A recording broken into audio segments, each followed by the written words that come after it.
복이란 무엇인가?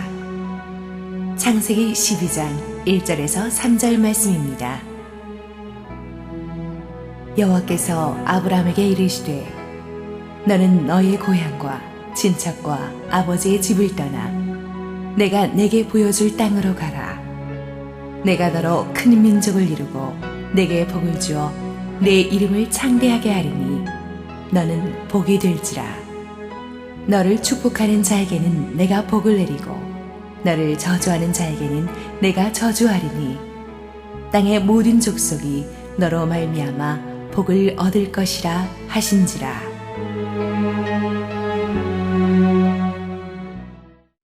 우리 함께 한번 기도하시고 하나님의 말씀을 보겠습니다. 사랑하는 아버지, 은혜를 감사합니다. 하나님께서 이 민족을 이때까지 붙들어 오셨으니 하나님께서 새 대통령의 취임과 함께 거룩한 하나님의 보호막으로 이 나라를 지켜주시고 열방의 축복의 통로가 될 수 있도록 지켜주옵소서. 오늘 하나님 말씀을 통해 주님 음성 들려주옵소서. 예수님의 이름으로 기도했습니다. 아멘.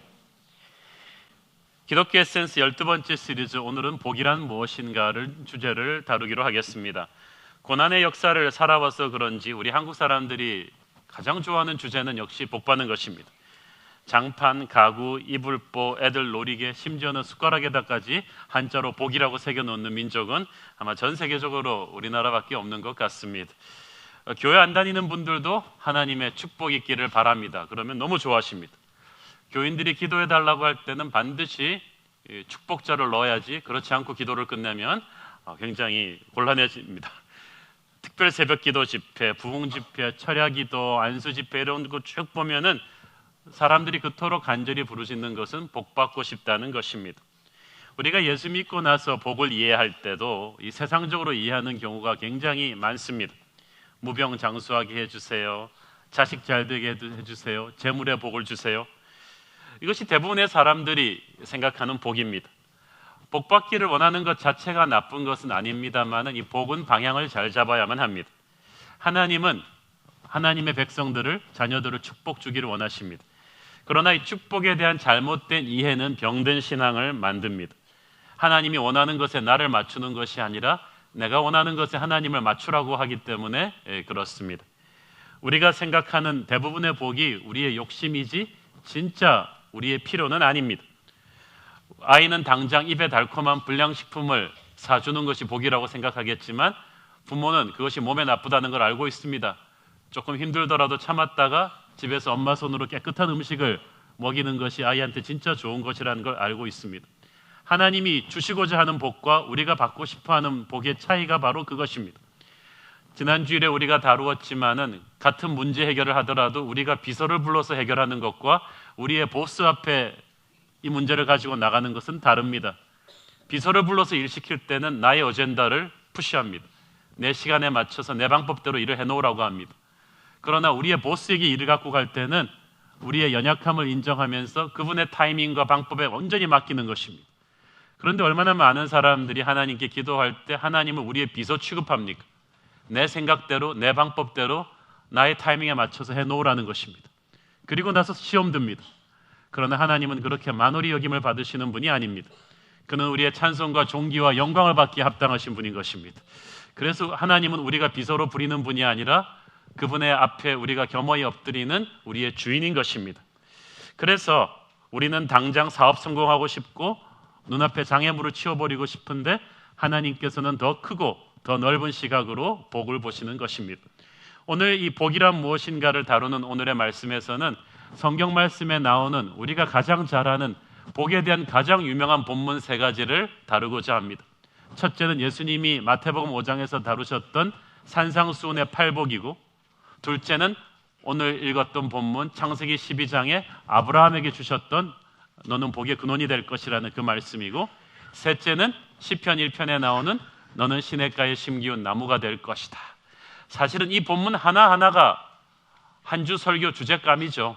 그렇지만 우리가 지금 보고자 하는 것은 그 성경에서 나오는 가장 유명한 복에 대한 정의의 그를 구슬처럼 꿰는 하나의 공통분모가 있다는 것입니다.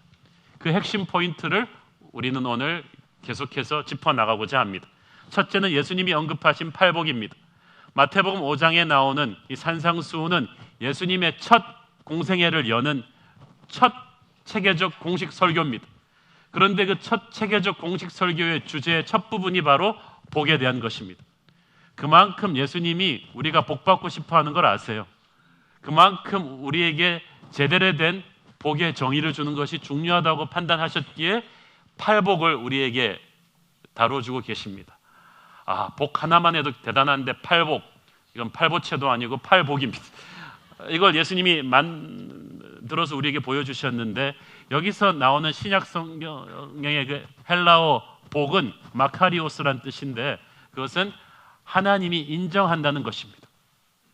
하나님이 인정해주는 삶, 하나님이 칭찬해주는 삶은 이런 것이다. 그것이 진짜 복이다라는 겁니다. 첫째는 심령이 가난한 자는 복이 있나니 천국이 그들의 것이며, 심령이 가난하다는 것은 자기 자신에게 절망했다는 뜻입니다. 사람들이 항상 자기 잘난 맛에 살다가 언제 자기 자신에게 절망합니까? 자기 자신의 힘으로 절대로 어쩔 수 없는 어떤 벽에 부딪혔을 때, 위기에 왔을 때 절망합니다. 사람들은 어려운 일을 당할 때 절망하지는 않습니다. 어려운 일은 깡다구로 노력해서 뚫고 나갈 수가 있어요. 불가능한 일에 부딪히면 절망합니다. 그래서 자식 문제 앞에서 많이 절망하는 분들 많습니다. 그런데 그 절망하는 순간이 은혜의 순간이에요. 왜냐하면 자기에게 절망을 해야 하나님을 보거든요. 사람들이 어려운 일을 당하면 노력하지 하나님을 보지 않아요. 불가능한 일을 당해야 하나님을 바라봐요. 그때 우리는 우리의 소망을 오직 하나님 나라에만 두게 되죠. 그래서 심령이 가난한 자, 자기에게 절망한 자가 복이 있다는 거예요. 자기 자존심이 깨어지고 하나님을 갈망하게 되었기 때문이죠. 두 번째, 애통하는 자는 복이 있나니 그들이 위로를 받을 것이며. 여기서 애통한다는 말은 단순히 슬퍼한다는 말이 아닙니다. 사실 인간적인 눈물을 흘려도 카타르시스 현상이 나와서 좀 감정적으로 위로가 되죠. 기분이 좀 그럴 때는 슬픈 음악을 듣거나 드라마를 보거나 하면서 많은 분들이 울면서 감정을 해소하지 않습니까? 그런데 그렇게 흘리는 눈물은 조금 있으면 다시 허탈해져요.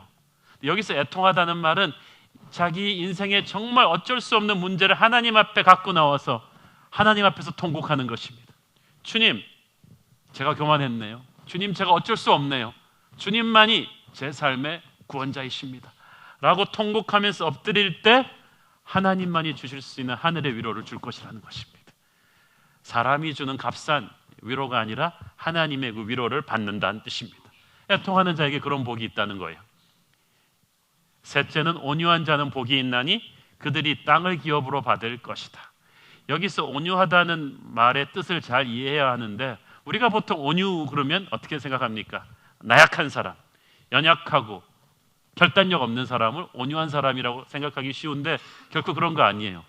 이 헬라어 온유는 이 프라우테스라는 말에서 왔는데, 이것은 야생마를 길들여서 기수의 뜻에 따라서 달리는 아주 폭발적인 힘을 가진 특급 경주마로 만들 때 쓰는 단어입니다. 그러니까 성경에서 온유한 사람이라고 할 때 처음부터 그냥 얌전한 사람 말하는 게 아니에요. 모세를 지상에서 가장 온유한 사람이라고 하잖아요. 모세가 얼마나 자존심 센 사람이었습니까?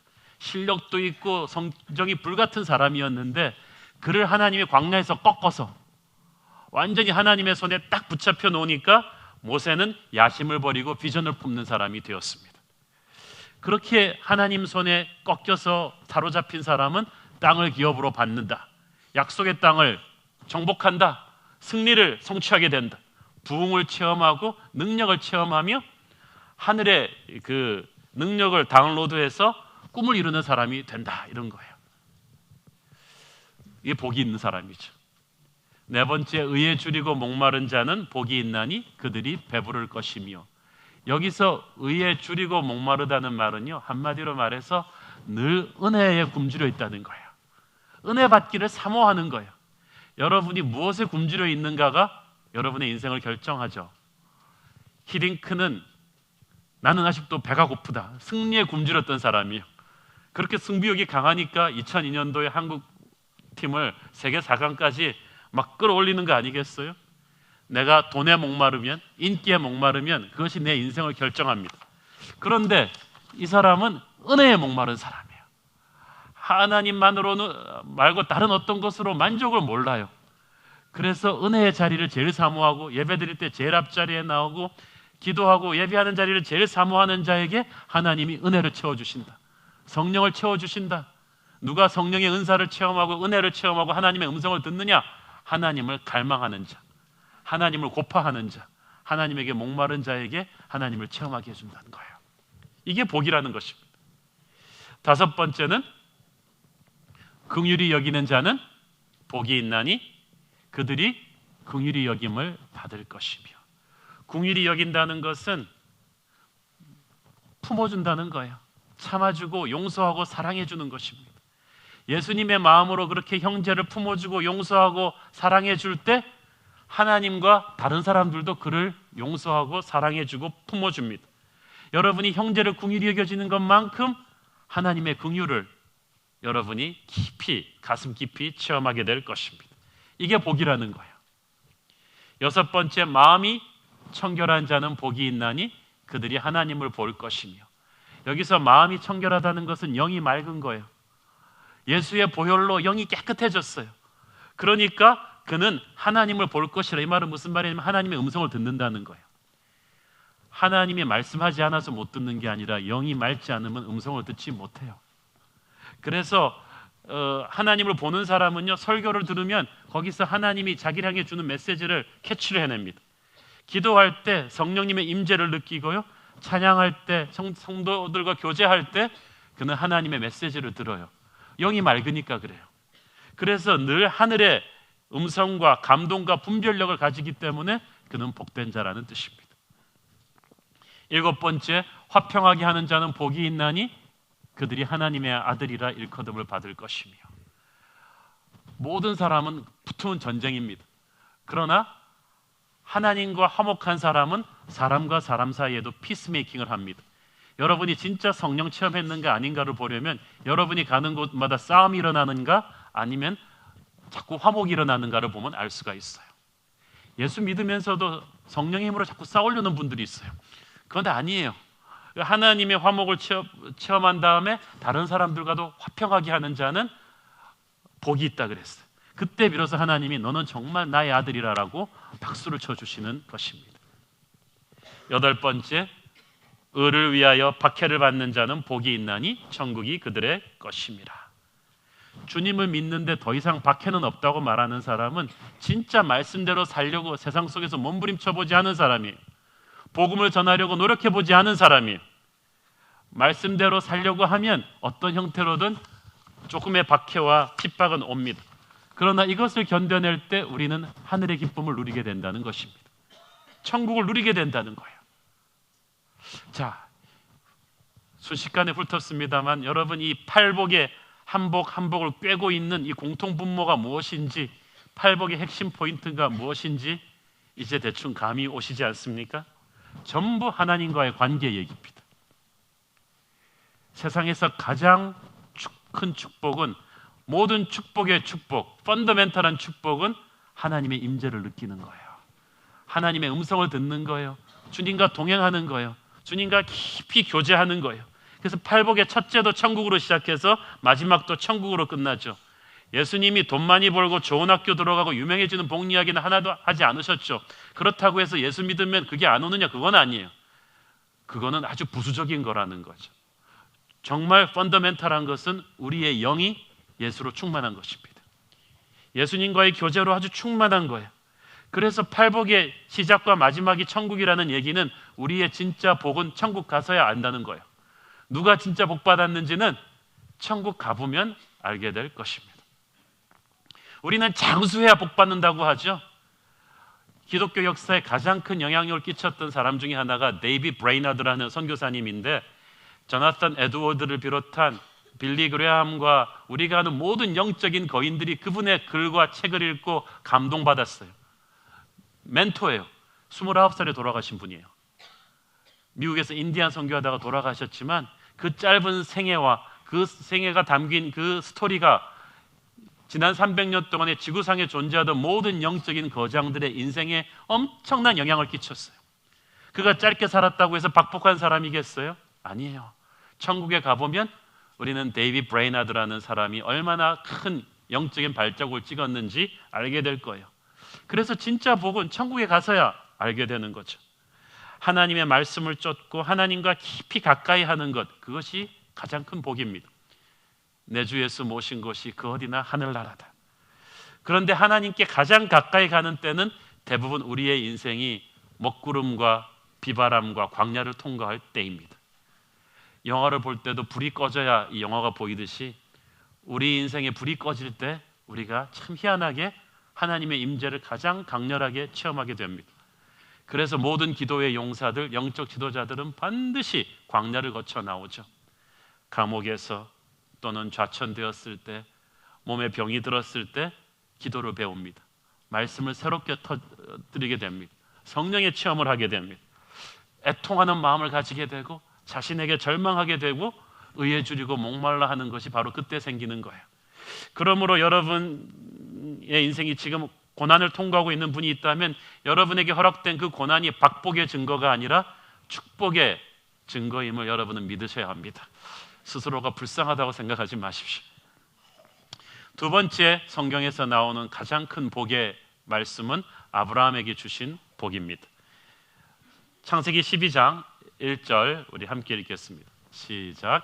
여호와께서 아브라함에게 이르시되 너는 너의 고향과 친척과 아버지의 집을 떠나 내가 네게 보여줄 땅으로 가라. 자, 인생에서 정말 중요한 것은 무엇을 이루느냐가 아니고 누구를 만나느냐이거든요. 우리 인생 최고의 날은 그러므로 주님이 내게 찾아오시는 날입니다. 아브라함은 죄인이었는데 하나님이 찾아오셔서 말씀하셨기 때문에 구원받은 거예요.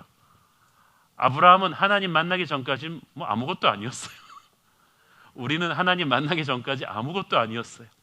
그런데 하나님이 오심으로써 노바디가 썸바디가 된 거죠. 구원은 100% 하나님의 은혜로 된 거예요.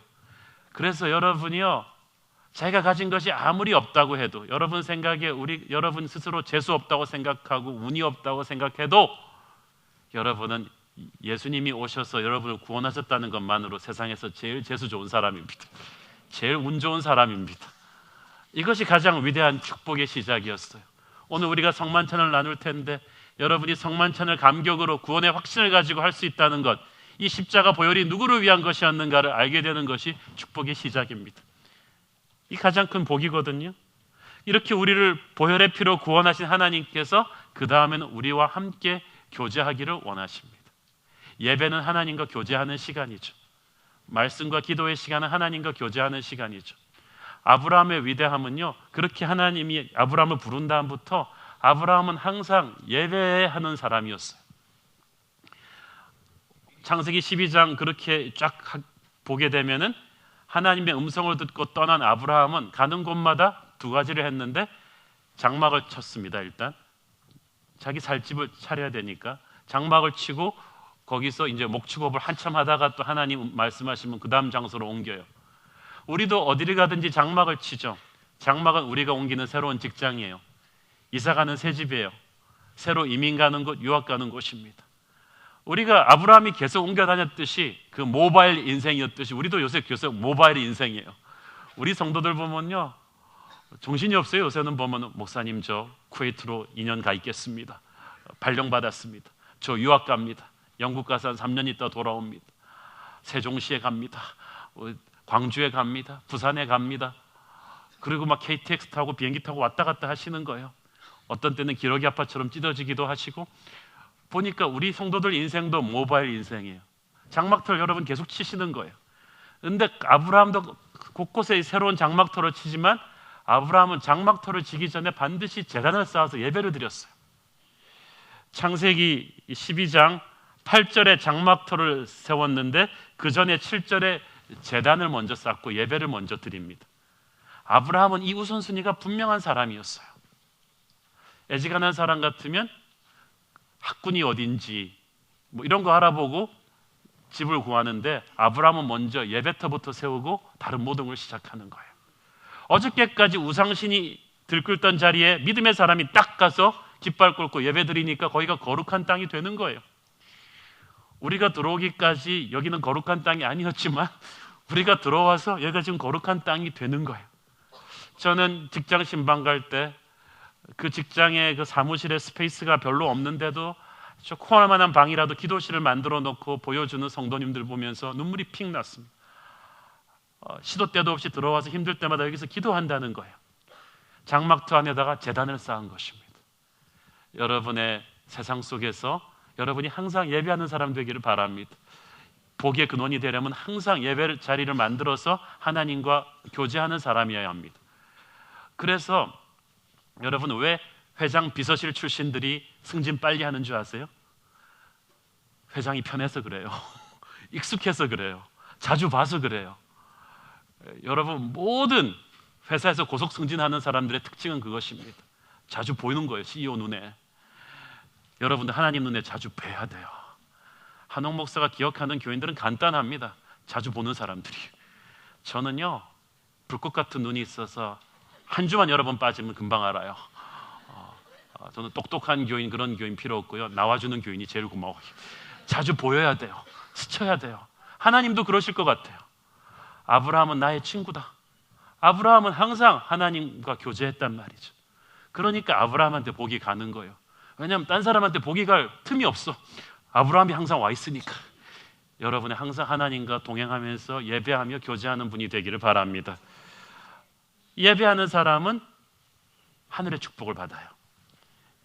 에베소서 1장 3절 시작. 찬송하리로다 하나님 곧 우리 주 예수 그리스도의 아버지께서 그리스도 안에서 하늘에 속한 모든 신령한 복을 우리에게 주시되. 자, 여기서 중요한 말은 첫째는 그리스도 안에서예요. 어떠한 복도 하나님은 그리스도 밖에서 주시지 않습니다. 우리가 복을 체험하고자 한다면 반드시 그리스도 안에 있어야 돼요. 반드시 그리스도라는 파이프라인을 통해서 하나님은 복을 주십니다.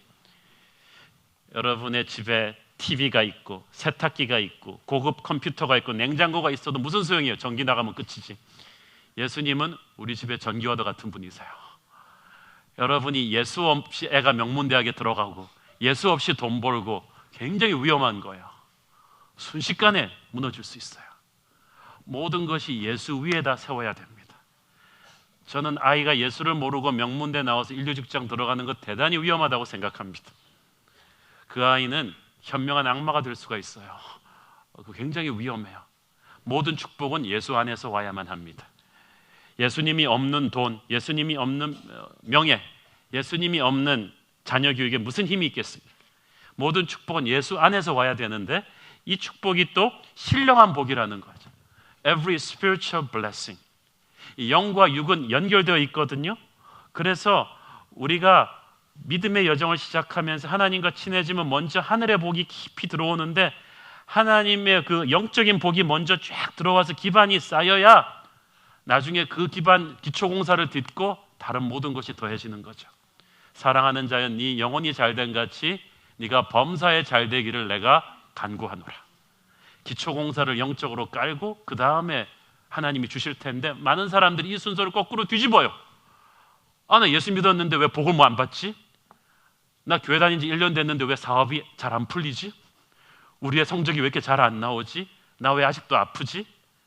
조급한 마음을 버리세요. 우리 영혼이 단단해져야 돼요. 깊어져야 돼요. 하나님 보시기에 영적으로 굉장히 성숙해지고 깊어지고 그런 뒤에야 이런 축복이 와야 이게 이 사람을 살리지, 영적으로 다듬어지지 않은 사람한테 돈을 주면 돈이 그 사람을 죽여요. 영적으로 다듬어지지 않은 사람이 권력을 잡으면 그 권력이 그 사람을 죽일 것입니다. 그러므로 여러분 조급한 마음을 버리세요. 하늘의 복을 사모하십시오. 은혜를 사모하십시오. 그러면 땅의 복은 발버둥 치지 않아도 in his time, 주님의 때에 반드시 여러분에게 가랑비 이슬 스며들듯이 그렇게 싹 스며들 것입니다. 자, 하나님께서 아브라함을 위해서 예비하신 축복이 어떤 것이었습니까? 12장 2절 3절 읽겠습니다. 시작. 내가 너로 큰 민족을 이루고 내게 복을 주어 네 이름을 창대하게 하리니 너는 복이 될지라. 너를 축복하는 자에게는 내가 복을 내리고 너를 저주하는 자에게는 내가 저주하리니 땅의 모든 족속이 너로 말미암아 복을 얻을 것이라 하신지라. 자, 여러분, 복은 능력이거든요. 하나님이 선한 일을 하려고 해도 능력이 없으면 아무것도 못하죠. 그래서 조금 이따 자세히 다루겠지만 복은 복 자체가 목적이 아니라 복을 통해서 하나님이 주실 사명을 감당하기 위해 주시는 능력이에요. 자, 그런데 여기서 중요한 것은 이 복을 주시는 분이 하나님이시라는 것입니다. 이 주격이 다 하나님이잖아요. 내가 너로 큰 민족을 이루고 내가 너에게 복을 주고 내가 네 이름을 창대하게 할 것이다. 내가 너는 그냥 내가 주는 걸 받고 있어라는 것입니다. 우리는 복을 자기가 쟁취한다고 생각합니다. 내 힘으로 할 수 있다고 생각합니다.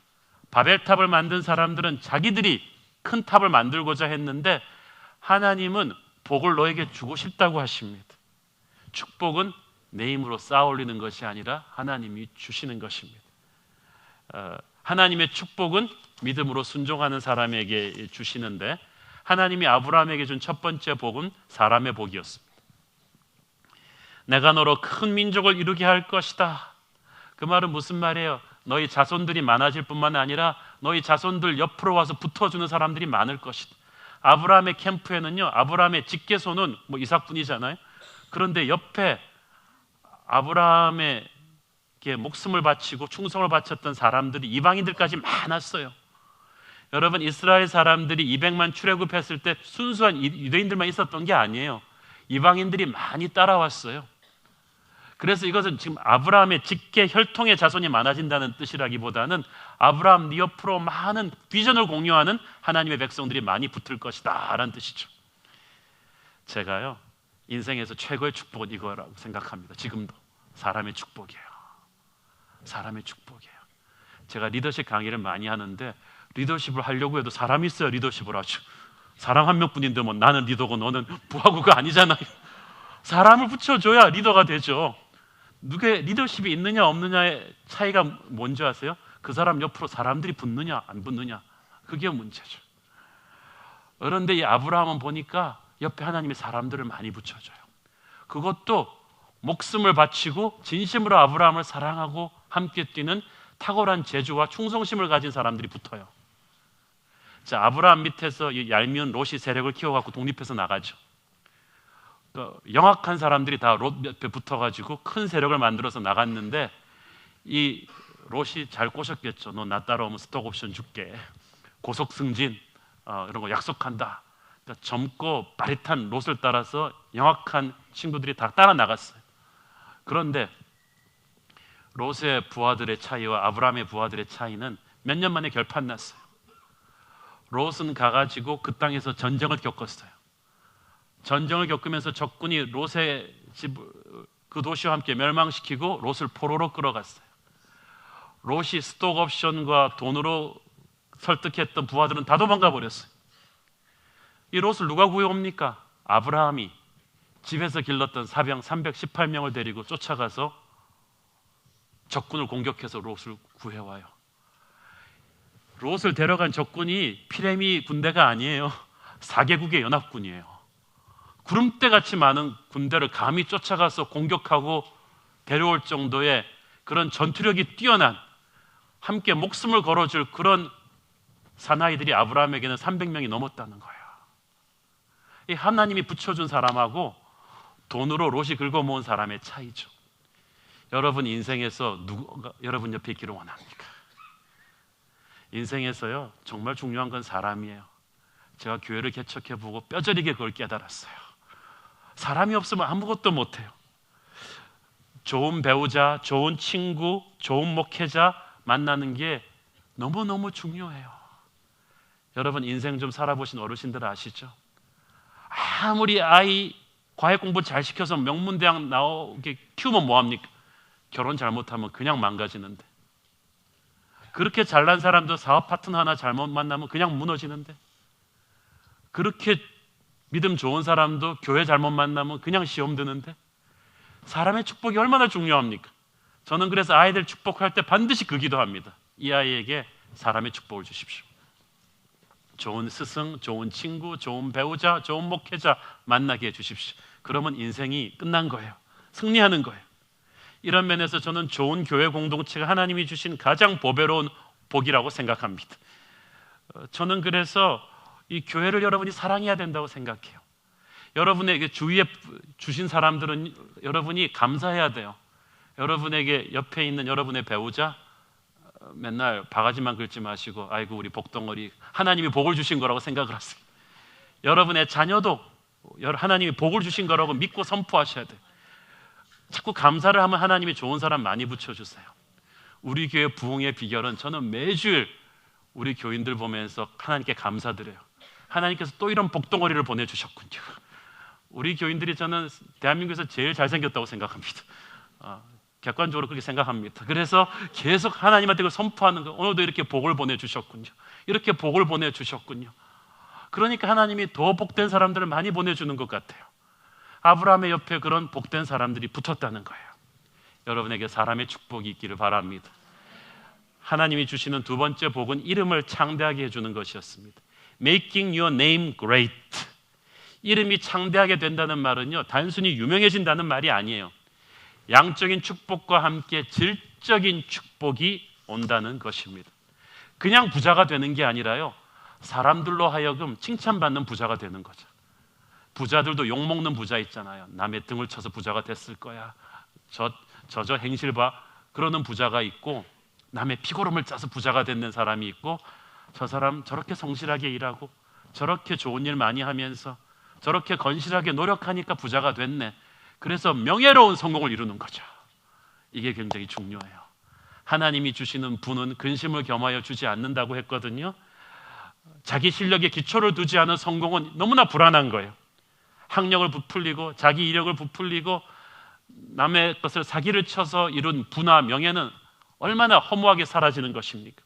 그러나 여러분이 정직하게 땀을 흘려서 얻어낸 열매, 그래서 모든 사람이 여러분의 성공을 인정하고 축복하는 그것이 바로 이름이 창대하게 된다는 뜻입니다. 저는 여러분의 성공이 그렇게 되기를 바랍니다. 이름이 창대하게 된다는 거는요, 에코처럼 점점 커지는 거예요. 그래서 여러분에 대해서 2대, 3대, 4대로 갈수록 후손의 축복이 더 커진다는 거죠. 진짜 아브라함보다 이삭이, 이삭보다 야곱이, 야곱보다 요셉이 훨씬 잘 되잖아요. 여러분의 자손이 그렇게 가기를 바랍니다. 세 번째 하나님이 주시는 복은 보호하심의 축복입니다. 3절 보세요. 너를 축복하는 자에게는 어떻게 한다고요? 내가 복을 내리고, 너를 저주하는 자에게는 내가 저주하리. 너무 심플해요. 그 말은 뭐예요? 너와 나는 하나다. 내가 너를 운명 공동체로 가겠다. 그래서 너를 건드리는 사람을 나를 건드리는 것이다 라고 하나님이 선포해 주시는 것입니다. 저는 이 보호하심의 축복이 너무나 좋은 거 있죠. 특별히 자녀 기도할 때 이 보호하심의 축복을 믿으니까 담대해요. 요즘 애 키우기 얼마나 불안합니까? 요즘 뭐 여자아이들 학교 보내기도 불안하고, 또 남자아이들도 왕따 당할까봐, 또 학교 폭력 당할까봐 얼마나 불안합니까? 유학 보내놨더니 미국에서 총기 사고도 많이 난다 그러지, 뭐 사방이 사고투성이에요. 24시간 우리가 따라다닐 수도 없고, 그러나 하나님이 보호하신다고 합니다. 낮의 해와 밤의 달이 상치 못하도록 그분의 보호막이 우리와 우리 자녀들을 지키신다는 거야. 이것이 축복입니다. 믿음의 가문은 특히 하나님의 보호막이 두껍고 강해요. 여러분이 생각하는 것보다 강해요. 여러분이 기도한 것보다 강해요. 왜냐하면 믿음의 부모들의 기도가 쌓였거든요. 하나님이 특별히 저도 많이 봐주시는 걸 느낍니다. 믿음의 부모들의 이 기도가 지키는 거죠. 하나님께서 보호하심의 축복을 여러분에게 주십니다. 근데 중요한 것이 있어요.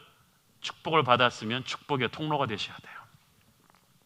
땅의 모든 족속이 너로 말미암아 복을 얻을 것이니라. 이게 축복의 결론입니다. 하나님이 축복을 줬으면요, 이게 우리가 축복의 종착역이 아니에요. 우리는 축복의 통로가 되어야 되는 거예요. 아브라함한테 하나님이 돈을 준 게, 아브라함아 네가 세계 최초의 억만장자가 되라. 그래서 고급 펜트하우스를 사라. 스포츠카 20대 사고 잘 놀아라. 이걸 위해서 주신 게 아니라는 거야. 아브라함을 하나님이 부자로 만들어 줬습니다. 그러나 그 복은 앞으로 열방으로 나갈 하나님의 축복을 준비하는 거였어요. 솔로몬이 이걸 몰랐어요. 솔로몬에게 하나님이 엄청난 부를 주셨는데 솔로몬의 창고에서는 인풋은 있는데 아웃풋이 없어요. 나가지를 않았어요. 솔로몬이 곡간을 풀어서 뭐 백성과 나누었다 이런 말 성경에서 본 적 있으세요? 나누지 않으니까 어떻게 돼요? 자식대의 외국군의 침략을 당해서요 싹 다 털어가 버립니다. 여러분이 하나님이 주신 축복을 나누지 않으면 그렇게 된다는 거예요. 하나님은요 사명에 따라서 각 사람에게 다른 복을 주십니다. 어떤 사람에게는 재물의 축복을 주시고 어떤 사람에게는 지식의 복을 주시고 어떤 사람에게는 음악의 복을 주시고 복을 주시는데 건강의 복을 주시고 이런 복을 주시는데 이것은 그 사람에게 맡긴 사명이 달라서요. 그래서 축복은 어떤 면에서는 거의 은사에 가깝다고 볼 수 있어요. 모든 사람에게 다 재물의 축복을 주지 않은 까닭은 이 사람한테는 재물을 주면 이 재물이 이 사람을 죽이겠거든요.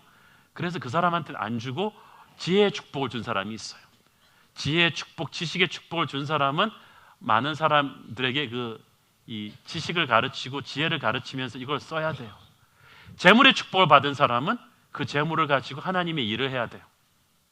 흘려보내야 되는 거죠.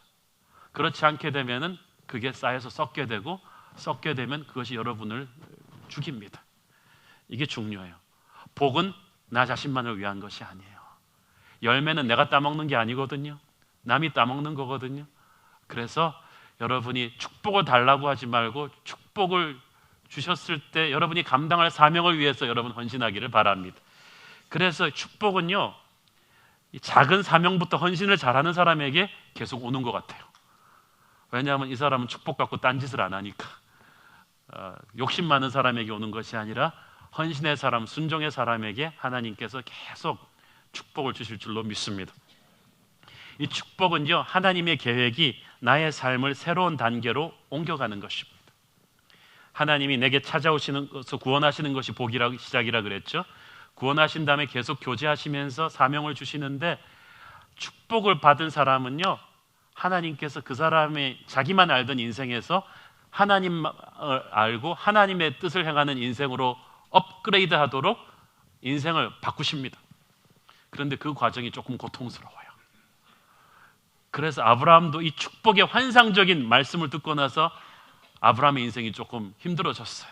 창세기 12장에 보면은 첫 부분은 축복의 말씀 듣고 좋았어요. 그래서 그 말씀 듣고 순종해가지고 이민 갔단 말이에요. 갑자기 75년 살던 집을 다 정리하고 이민 가자니까 옆에서 말씀을 직접 못 들은 부인하고 애들이랑 또 하인들 입이 이만큼 나왔어요. 이씨, 막 이러고 있는데 아브라함 걱정하지 마라. 나를 따르라. 나를 따르면 이제 복이 대박으로 터진다고 하나님 말씀하셨어. 나를 따르라. 그래가지고 이제 쫙 갔단 말이에요. 사원들이 전부 반대하는 프로젝트를 CEO 혼자 고집해갖고 했으면은 이 프로젝트가 대박을 쳐줘야 CEO의 권위가 쓸 텐데 약속의 땅에 쫙 가서 이제 가기만 하면 이제는 막 대박이 터진다고 했는데 오자마자 흉년 딱 이렇게 된 거예요. 기근이 왔어요. 그러니까 사람들이 전부 다 아브라함을 째려보는 거죠. 사장님 그 어떻게 된 겁니까? 뭐가 있습니까? 축복은커녕 뭐 복 그림자도 없네요. 그랬더니 아브라함이 그때 기도했어야 되는데 기도 안 해보고 걱정 마지 마라.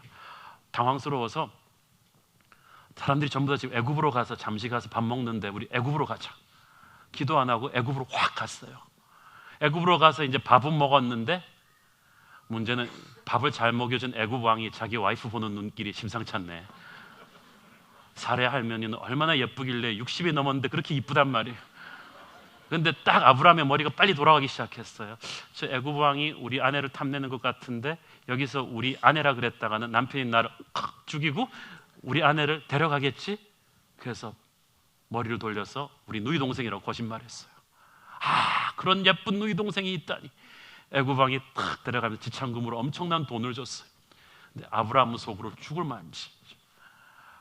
약속의 씨앗을 잉태할 와이프로 이제 이집트 왕에게 그냥 넘겼으니 하나님께서 혀를 끌끌 차시다가 이집트 왕에게 악몽을 보내가지고 이집트 왕이 그때야 아브라함이 거짓말한 걸 알았어요.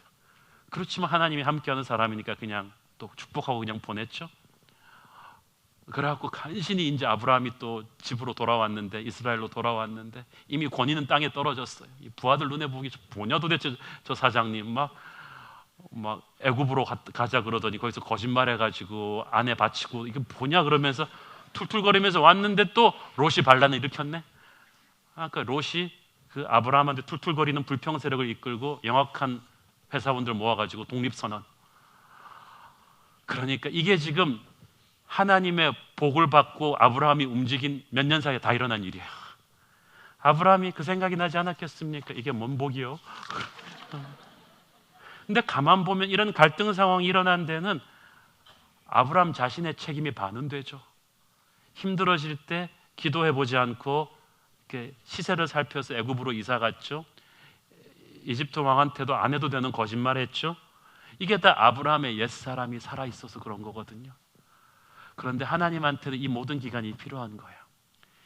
이 약속이 이루어지게 하기 위해서 이 축복을 받을 만한 그릇으로 이 사람을 만들어야 되는데, 그러기 위해서는 이런 믿음의 갈등 상황이 불가피해요. 옛사람이 깨지고 새사람이 서기까지 막 뒤죽거리고 혼동스러워요. 여러분 인생에서 지금 그 시점을 지나고 있는 분이 있을지 모르겠어요. 하나님이 분명히 복 주시겠다고 말씀하시고 새로운 음성을 들려주시고 새로운 비전에 헌신시키셨는데 인생이 갑자기 복잡해져. LCS 딱 그 어려운 LCS 통과해가지고 이제 다음 주 개강인데, 그럼 LCS를 준비하면서 날마다 하늘의 은혜가 충만해야 되는데, 제가 예언컨대 아마 지난 몇 주간 동안에 부부싸움은 제일 많고 회사 일은 사방에서 막 구멍이 터지고 막 갈등 상황이 오는 거예요. 이것이 LCS를 향한 하나님의 아름다운 뜻이란 말인가? 이런 갈등이 계속되는데 이게 좋은 거예요. 이때 하나님께서 여러분의 옛사람을 끄집어내면서 새로운 하나님을 체험하게 해주시는 시간인 줄을 믿으세요. 여러분은 복 받고 있을 거예요. 지금 조정하는 것뿐이에요.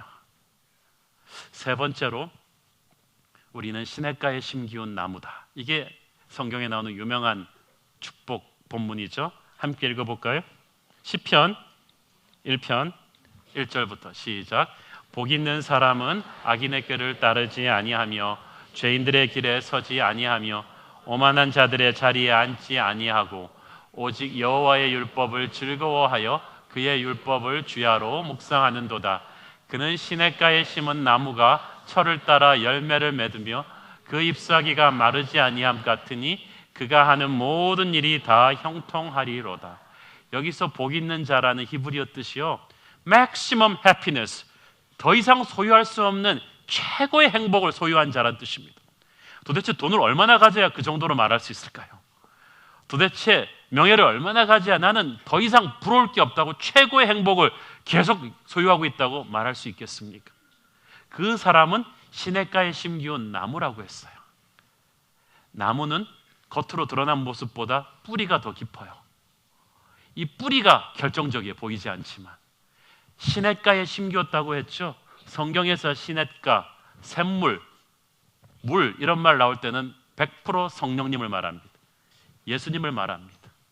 그러니까 복 있는 사람은 누구냐 하면 그 뿌리가, 나무가 그 뿌리를 땅속에 깊이 박고 그 땅에서 영양소와 수분을 흡수해서 나무가 건강해지듯이, 진짜 복 있는 사람은 그 영혼의 뿌리를 예수님 안에, 성령님 안에 깊이 뿌리 내리고 날마다 예수님으로부터 은혜와 능력과 하늘의 힘을 공급받는 사람이 진짜 복 있는 사람이라는 거예요.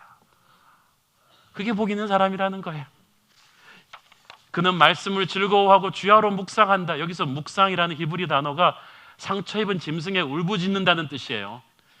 그러니까 우리가 말씀을 갖고 읽고 기도하고 이럴 때가 우리가 항상 인생이 잘 풀릴 때가 아니고요, 세상이 나를 상처를 주고 실패하고 좌절해서 마음이 상처투성이일 때도 날마다 예배의 자리로 나와서 하나님의 은혜를 체험하는 그 사람이 복 있는 사람이라는 거야. 이런 사람이 시절을 쫓아 과실을 맺고 만사가 다 형통하게 된다. 그 말은 내 입맛대로 인생이 다 풀린다는 뜻이 아니라 하나님의 섭리가 그 사람 인생에서 타이밍에 맞춰서 딱딱 이루어져 간다는 뜻이에요. 여기서 형통한다는 이 단어가 어디서 나오느냐 하면요, 요셉이 감옥에 있었을 때 간수장으로부터도 총애를 받으며 감옥 생활을 할 때 그 행사가 다 형통, 성공하였더라고 말하는 거죠. 야, 우리 인간적인 눈으로 보기에 성공 참 대단하네, 감옥에서 출세했네 그 성공이네. 그게 아니에요. 우리는 단편적인 지금의 그림을 보고 성공을 보지만 하나님은 전체 장엄한 파노라마를 보시는 거예요. 그래서 하나님이 볼 때 지금은 감옥에 들어왔지만 이게 총리 대신까지 가는 하이웨이란 말이에요. 그러니까 하나님의 타임 스케줄에는 정확하게 1분 1초도 틀림이 없어요. 요셉은 그 시절에 맺어야 될 과실을 맺으면서 지금 움직이고 있는 거예요. 그러니까 복 있는 사람이라는 것입니다. 여러분 인생이 지금 단편적으로 보면 몸이 아프고 좌천당하고 그러니까 여러분 지금 절망스럽겠지만 인생을 크게 길게 보란 말이에요. 여러분에 대해 또 여러분의 자녀에 대해 하나님은 반드시 하나님의 위대한 뜻을 이루실 거예요. 그리로 가는 작은 터널이기 때문에 여러분 예수님의 말씀 안에 뿌리 내리고 건강하게 버티기를 바랍니다. 그래서 이런 사람은 항상 활기에 차 있어요. 그 잎사귀가 마르지 않는 에버그린이다. 가난해도 기죽지 않고 몸이 아파도 씩씩하고 남들이 다 안 된다고 하는데 다 망한다고 하는데 이 사람한테는 여유가 있고 하늘의 평안이 있는 거예요. 어저께까지 봐서는 다 죽을 것 같더니 그 다음날 아침엔 딱 일어나가지고 쌩쌩하게 설교하고 있어요. 그게 제 얘기죠. 하나님께 함께하는 사람은 바로 그런 것입니다. 자, 여러분 예수님의 팔복, 아브라함이 누렸던 복, 시냇가의 심균 시편 1편의 복의 공통분모 간단하죠. 하나님과 교제하는 거예요. 그분을 아는 거예요. 무엇과도 바꾸지 않는 주님을 누리는 거예요. 그래서 그 영혼이 하나님을 깊이 새롭게 체험하면서 날마다 길어내는 하늘의 능력과 은혜의 샘물이 그 사람의 인생을 복되게 하는 거예요. 이 영적인 복이 핵심이에요. 이게 엔진이에요. 이게 하드 드라이브예요. 이게 깔리고 나서 다른 모든 것이 더해져야지 하드 드라이브 용량이 안 되는데 거기다가 소프트웨어 프로그램을 깔면 컴퓨터가 작동이 안 돼요. 하나님이 주시는 영적인 복이 없이 돈을 벌고 애가 좋은 대학 가고 이래봤자 나중에 이게 감당이 안 되는 것입니다. 사랑하는 여러분, 지금 여러분에게 그 영적인 복을 주시기 위해서 하나님께서 지금 잠시 광야를 허락하신 분들 잘 들으세요. 스스로를 불쌍하게 보지 마십시오. 여러분 박복하지 않아요. 지금 여러분이 가장 축복받고 있는 때입니다. 왜냐하면 지금 여러분이 하나님을 향한 갈망이 제일 크잖아요. 하나님의 은혜가 지금 제일 목말라 하잖아요. 지금 가난하고 몸이 아프다 할지라도 그 은혜가 오늘 여러분에게 충만하게 임하기를 바랍니다. 이 십자가의 보혈이 누구를 위한 것이었습니까? 바로 여러분을 위한 것이었습니다. 하나님의 아들의 생명을 주고 바꿀 만하다면 여러분 그렇게 박복한 사람 아닙니다. 하나님이 사랑합니다. 여러분은 이미 최고의 축복을 누리고 있는 분인 줄 믿으시기 바랍니다. 기도합시다. 사랑하는 아버지, 은혜를 감사합니다. 주님, 우리가 예수의 십자가 보혈로 구원받은 세상에서 가장 복된 사람인 줄을 믿습니다. 그 복을 붙잡고 세상의 복을 부러워하지 않게 하여 주옵소서. 예수님의 이름으로 기도했습니다. 아멘.